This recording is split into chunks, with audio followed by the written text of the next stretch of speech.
Hola, bienvenidos a nuestro diálogo semanal con Helga Seplarush, fundadora y presidente del Instituto Schiller. Hoy es 20 de diciembre de 2023. Soy Harley Schlanger y seré su anfitrión.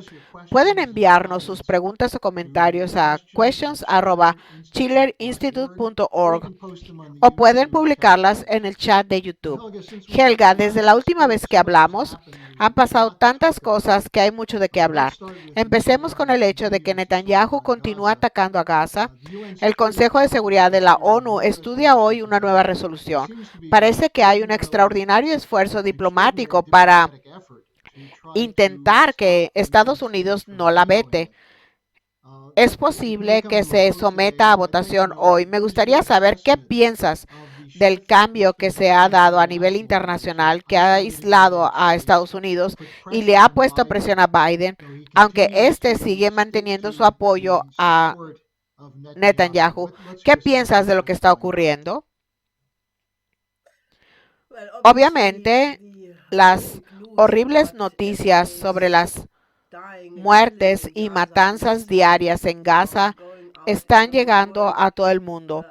Otras cadenas de televisión, además de las cadenas occidentales como Al Jazeera y muchas otras, están informando con gran detalle y hay diferentes informes de funcionarios de la ONU y otras organizaciones internacionales de ayuda que describen la situación absolutamente horrenda en la que más de 1 millón de palestinos se han quedado básicamente sin alimentos, sin electricidad, sin ningún otro combustible, sin cobijo. El invierno está empezando, está lloviendo, la gente solo tiene su ropa de verano. Luego les dicen que vayan al sur y bombardean la ciudad a la que todos están yendo, Jan Yunis. Así que las historias de horror son tan increíbles que han indignado al mundo entero. Y se puede decir que el hecho de que los gobiernos occidentales sigan consintiendo esto, sigan haciendo lo posible, especialmente Estados Unidos, se está extendiendo por todo el mundo el que hay un país que podría parar esto. Ese es Estados Unidos. Si Estados Unidos simplemente dejara de entregarle armas a Israel y detuviera la otra ayuda financiera, se detendría instantáneamente porque Israel no tendría absolutamente ninguna capacidad de continuar con esto. Así que esto se está convirtiendo en un gran tema, tanto a nivel internacional, donde muchos países han dado un giro y han cambiado de opinión sobre el asunto, pero también dentro de Estados Unidos. Y me alegra mucho que haya algunos estadounidenses que tengan las agallas de dar la cara, como la más reciente, en la que más de 1,000 importantes académicos de Nueva Inglaterra han firmado un llamado, una carta al Congreso en la que detallan qué medidas hay que tomar: alto al fuego inmediato, ayuda humanitaria inmediata, pero también el despliegue de tropas de mantenimiento de la paz de la ONU, y obviamente hay que poner en la agenda una solución más general. Y solo puedo decir que nos gustaría que todo el mundo se uniera a este coro y se uniera a la movilización por un alto al fuego inmediato, porque todo lo demás es tolerar. Y este llamado de estos 1,000 académicos dice que tiene que haber una investigación de todos los crímenes cometidos desde el 7 de octubre hasta el día en que se resuelva este conflicto. Eso significa que todos los días en los que se cometan crímenes de guerra y crímenes en contra de la humanidad deben ser investigados. Así que la gente está acumulando bastante culpa ahí. Pero creo que lo más importante es el alto al fuego, porque esta matanza tiene que terminar. Continuemos con unas preguntas más sobre la situación en el suroeste asiático. Tenemos una de Luis que se refiere al tiroteo israelí contra los rehenes israelíes que intentaban escapar de Hamas, que llevaban una bandera blanca, y luego los francotiradores del FDI que dispararon contra una iglesia católica en Gaza, matando a 2 mujeres e hiriendo a 7. Pregunta con sarcasmo: ¿es esta una respuesta de Netanyahu a la petición de Biden de apuntar con más precisión? Bueno, creo que es muy cínico. Obviamente, las tropas, incluidas las de la FDI, hacen aquello para los que han sido entrenados. Y obviamente, si no han sido entrenadas para la posibilidad de que los rehenes u otras personas se rindan llevando una bandera blanca y la parte superior del cuerpo al descubierto, de modo que se pueda ver que no hay explosivos en el cuerpo. No han sido entrenadas para eso. Por lo tanto, creo que la respuesta inicial de disparar a estos rehenes fue solo un reflejo. Hay un fenómeno similar en Estados Unidos, donde la policía ha sido militarizada durante tanto tiempo que estos incidentes increíbles ocurren todo el tiempo, que es el resultado de una mentalidad general. Y permítanme mencionar algo aquí, porque podemos abordar y debemos hablar de esta situación concreta y también la de Ucrania y de alrededor de otros 100 conflictos militares que hay en todo el mundo.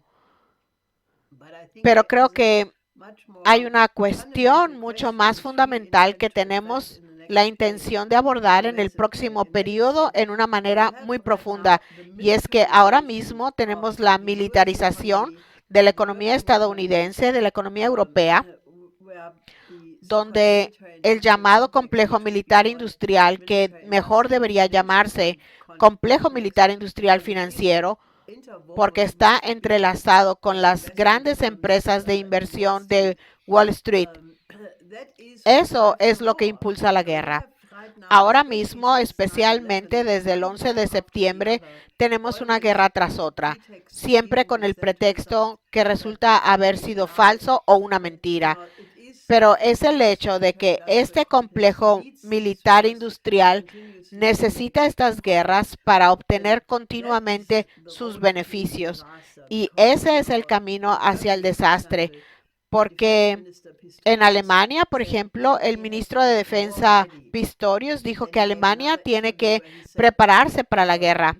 Luego dio una entrevista en la que dijo que Occidente tiene unos 5 u 8 años como máximo antes de que la confrontación con Rusia esté a la orden del día. En Estados Unidos, los grupos de expertos y otras instituciones militares hacen juegos de guerra para la guerra segura que se avecina con China. Así que todo esto es un camino hacia la Tercera Guerra Mundial entre la OTAN, Estados Unidos y las otras grandes potencias nucleares, Rusia y China. Y esto sucederá si no conseguimos descarrilar a esta máquina. Así que nos uniremos a muchas otras fuerzas, pero tomaremos el liderazgo en el esfuerzo para reequipar al complejo militar industrial, porque todo lo que esta gente está produciendo es basura. Es un total desperdicio desde el punto de vista de la economía física, y si se gasta $1 billón al año en el presupuesto de defensa de Estados Unidos, casi ahora es dinero que no se invierte en escuelas, en hospitales, en otras necesidades urgentes. Y esto realmente está llegando al punto en que esta es la fase final de todo el sistema neoliberal imperial neocolonial, donde la militarización es la etapa final. Así que si queremos interrumpir esto antes de que nos lleve a la Tercera Guerra Mundial, tenemos que hacer una campaña en la que nos mostremos exactamente, y publicaremos volantes y hojas informativos en las que mostraremos exactamente que por tantos bombarderos B-52, ¿cuántos hospitales se podrían comprar con eso? Por tantas municiones, ¿cuántas escuelas y hospitales se podrían construir con eso? Y les pido a todos que, empezando con este periodo de la Navidad,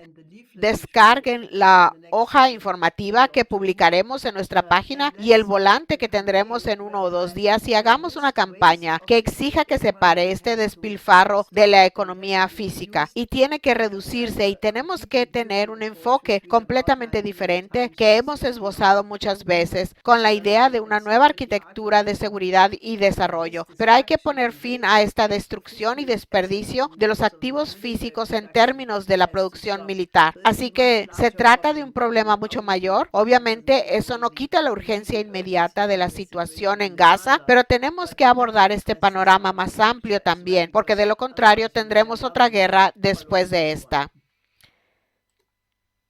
Y se publicará un artículo sobre esto en el próximo número de Executive Intelligence Review, que va a dar algunos de los detalles de lo que acabas de describir. Ahora, sobre el peligro de que se extienda una guerra, una de las cosas en el que insistió el secretario de Defensa Austin cuando estuvo en el Oriente Medio en los últimos días es tener un pacto de naciones, un grupo de al menos 10 naciones para impedir que los Houthis interrumpan el transporte en el Mar Rojo. Tenemos una pregunta de alguien sobre el peligro de una guerra que se extienda. ¿Cree que Estados Unidos puede utilizar el ataque de los Houthi desde Yemen contra el transporte marítimo como excusa para atacar a Irán? Creo que la guerra contra Irán está en marcha desde hace mucho tiempo.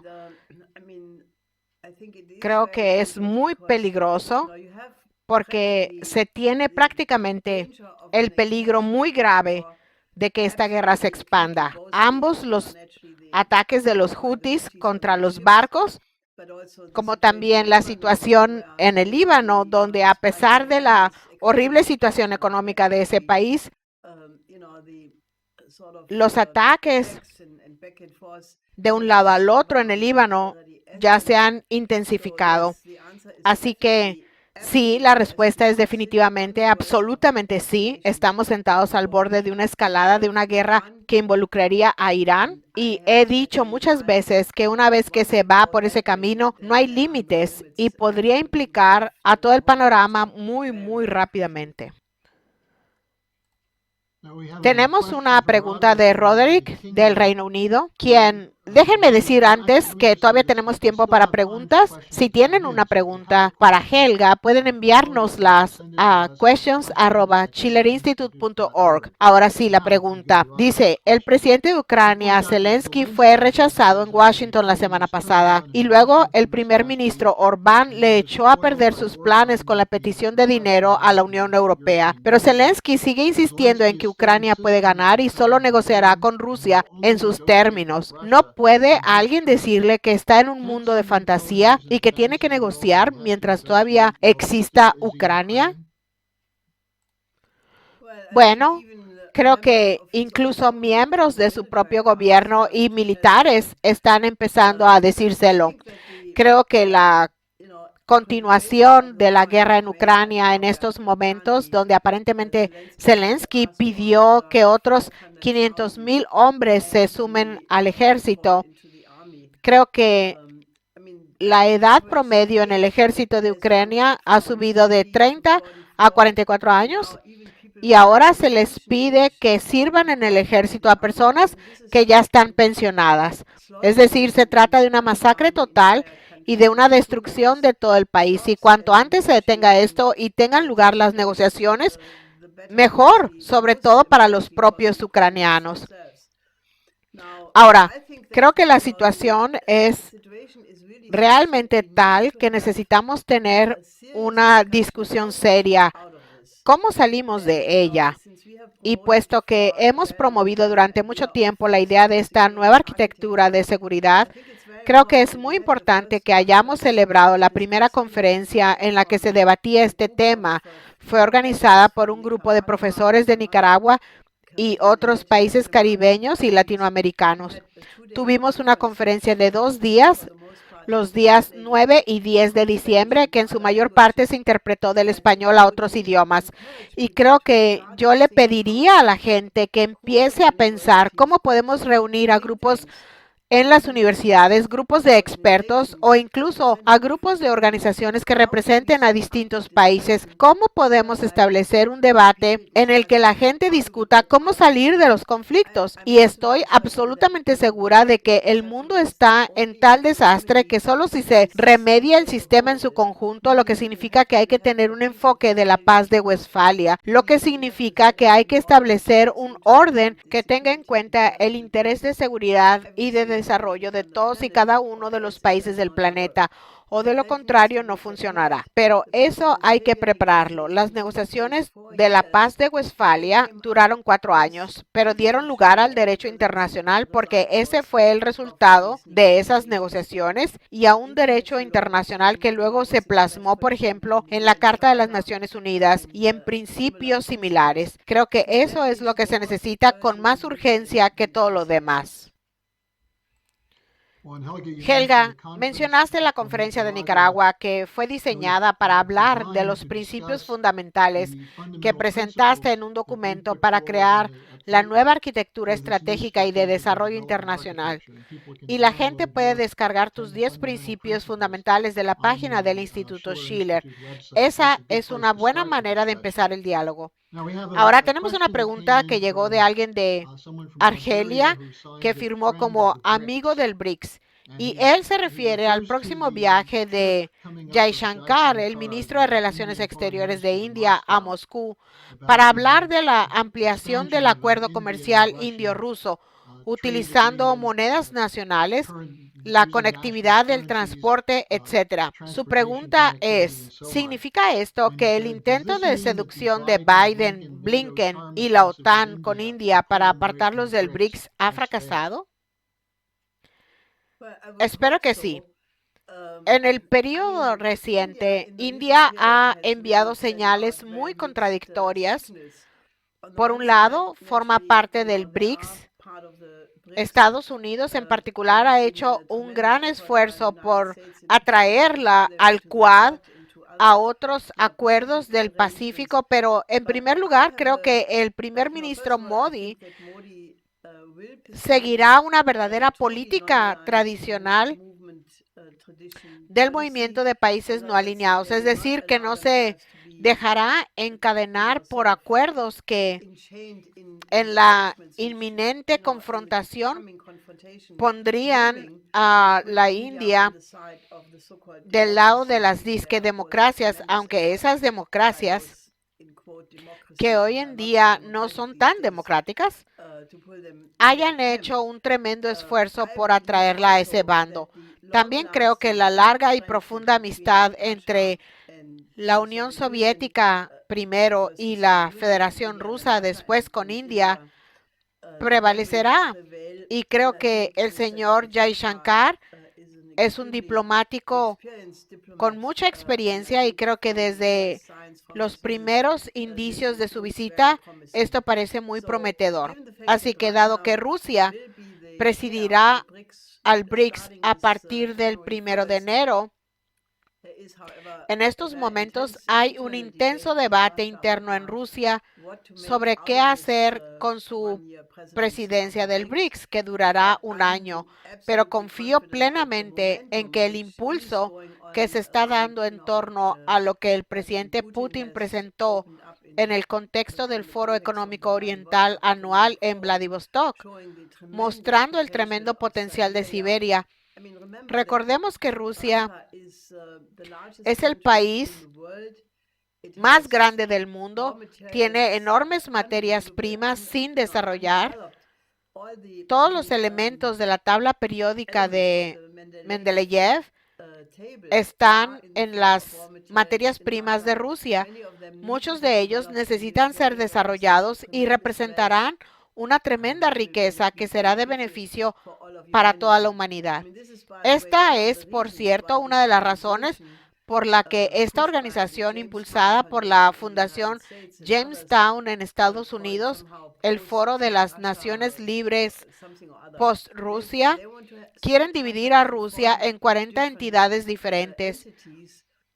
Y mucha gente en Occidente quiere apoderarse de la riqueza de materias primas de Rusia y no quiere que Rusia sea una potencia soberana que controle sus propios recursos. Creo que Rusia es muy consciente de ello. Creo que con lo que Putin ha puesto en marcha, esto se está volviendo muy atractivo para los otros países del BRICS. Como pudieron ver en la conferencia de Vladivostok del 10 al 13 de septiembre de 2023, este año hubo miles de participantes y oradores. Fue un evento tremendo y es muy natural que el BRICS y el BRICS Plus se conviertan incluso más de lo que son ahora en el motor de la economía mundial. Y como he dicho muchas veces, Occidente debería abandonar su arrogancia y su esfuerzo por contenerlo, porque no puede hacerlo, al menos no de manera pacífica, y debería unirse a él. No hay ninguna razón por la que las naciones europeas e incluso Estados Unidos no puedan decir, cooperaremos con el BRICS Plus sobre la base de la igualdad, la soberanía, los 5 principios de la coexistencia pacífica, la Carta de la ONU, y entonces el mundo podría ir muy rápidamente en una dirección pacífica. Creo que el debate sobre esa opción como alternativa a la confrontación actual es lo que debería ocurrir en tantos lugares como sea posible. Y dado el hecho de que Estados Unidos está entrando ahora en su año electoral y la popularidad de Biden en las encuestas es realmente baja, los candidatos alternativos no son realmente visibles. Quiero decir que Trump naturalmente está allí y están promoviendo a algunos otros, pero creo que también hay un tremendo vacío para los candidatos independientes. En primer lugar, nuestra propia Diane Sare, que está llevando a cabo una campaña para el Senado por el estado de Nueva York, ha demostrado en su primera campaña en 2022 contra Chuck Schumer que puede unir fuerzas, y ahora mismo hay un diálogo de toda una lista de candidatos independientes que trabajan juntos como una alternativa al sistema bipartidista, que es realmente un partido como todo el mundo lo sabe. Así que creo que la situación es muy cambiante y espero que las fuerzas de Estados Unidos que defienden al verdadero Estados Unidos tengan la oportunidad de presentarse. Y creo que eso es, de hecho, lo más importante, porque si Estados Unidos se pusiera del lado de la mayoría de la humanidad, todos los problemas podrían resolverse. Si deciden, en cambio, tratar de contener a la mayoría de la humanidad, todo será mucho más difícil o fracasará. Aquí está una pregunta de alguien que nos ve siempre, Dalia, que empieza agradeciendo tus grandes presentaciones y gran sabiduría, y luego plantea lo que le preocupa. Dice, sabemos que el objetivo de esta pandilla del nuevo orden mundial, refiriéndose al complejo militar industrial ampliado, es subordinar a todos los gobiernos bajo un gobierno mundial.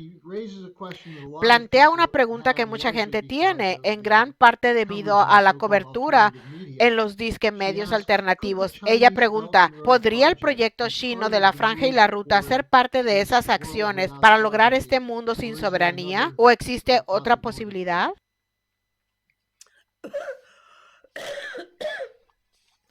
Lo siento, todavía estoy enferma un poco.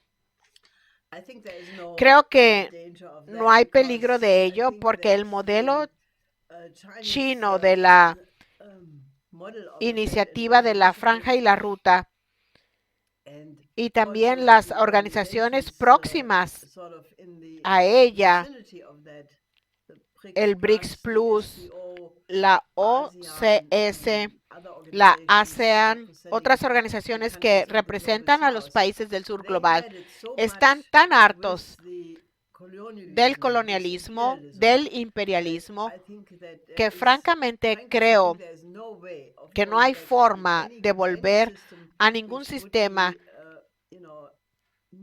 que sería un nuevo modelo de imperialismo con ropajes nuevos, porque creo que se ha reconocido que el principio de soberanía de cada país es la precondición absoluta. Disculpen, tengo que parar un momento. Bien, toma el tiempo para recuperar el aliento. Nos alegramos de que hayas decidido acompañarnos hoy. Tengo un par de preguntas sobre Europa y podemos terminar con eso. La primera se refiere a los problemas con la Unión Europea la imposibilidad de llegar a un acuerdo sobre Ucrania, los problemas con el Pacto de Estabilidad, la posibilidad de la que habla el Consejo Atlántico, la naturaleza frágil de la Unión Europea. ¿Qué opinas al respecto? Creo que a la Unión Europea le falta una cosa y es estar unidos. Tampoco representa a Europa porque representa a una burocracia supranacional que actúa en gran medida en contra de los intereses de sus miembros. Así que la Unión Europea no está en buena forma y eso es probablemente una buena noticia para el mundo porque la Unión Europea se ha degenerado desde hace mucho tiempo para ser solo la agencia que cumple las órdenes de Washington y Londres. Ha perdido toda la independencia y la soberanía de sus propios miembros y por lo tanto, si personas como el primer ministro húngaro Orbán, que es realmente una molestia para la burocracia de Bruselas, ha demostrado con bastante eficacia que puede representar los intereses de Hungría a pesar del esfuerzo por reprimirlo. Creo que calificarlo de agente de Putin es totalmente erróneo. Creo que representa lo que él cree que son los intereses de su país, es decir, Hungría. Y ahora hay otros países miembros que están expresando sentimientos similares, especialmente, por ejemplo, Eslovaquia, donde el nuevo y antiguo primer ministro Roberto Fico está empezando a hacer lo mismo. Pero además, si se observa cuidadosamente, no hay unidad. No hay unidad entre Alemania y Francia, no hay acuerdo entre Francia e Italia. Por ejemplo, España tiene una política bastante independiente y Europa está sumida en una profunda crisis porque ahora mismo estamos viviendo una caída libre total de la economía. Alemania se está hundiendo. Tenemos un gobierno de coalición que mucha gente con la que estoy totalmente de acuerdo caracteriza como el peor gobierno que ha existido en Alemania desde 1945 y podría desmoronarse más rápidamente de lo que la gente piensa porque está en tantos puntos en posiciones completamente contradictorias que lo único que lo mantiene unido es la perspectiva de que no hay una alternativa real porque la oposición de la CDU en su estructura actual no tiene posiciones diferentes a las del gobierno de coalición. Y como no pueden formar un gobierno por sí solos, dado que solo tienen tantos votos como la coalición, es decir, el 32%, se niegan a tener una coalición con la AfD. Tener una gran coalición con el SPD sería más de lo mismo. Así que creo que, por desgracia, teniendo en cuenta que el año que viene no solo se celebrarán elecciones al Parlamento Europeo, sino también elecciones en varios estados alemanes, creo que vamos a tener un gran caos.